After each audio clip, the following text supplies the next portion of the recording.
developing story, and a group of Cubans trying to make it to shore off Key Biscayne stopped by the Coast Guard. CBS 4's Oralia Ortega is live tonight on Key Biscayne with more on what happened. Oralia?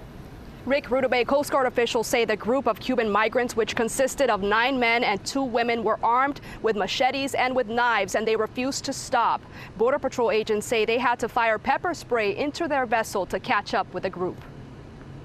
Chopper 4 is over the scene as a group of Cuban migrants is intercepted at sea by the U.S. Coast Guard. Officials say it was just before 2 o'clock in the afternoon when a U.S. Coast Guard helicopter spotted a migrant ship about 1.5 miles east of Key Biscayne. We immediately launched 2 Coast Guard small boats out of Miami, along with our law enforcement partners here in the Miami area, responded to the scene. Coast Guard officials say at first the group refused to stop for the Coast Guard crews.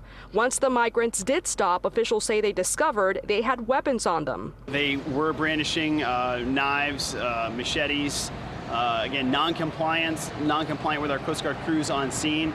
So it's a tough spot, but our men and women displayed tremendous professionalism, even with non-compliant migrants. The U.S. Coast Guard says the increase in the number of Cuban migrants trying to make it to the mainland is keeping their crews busy.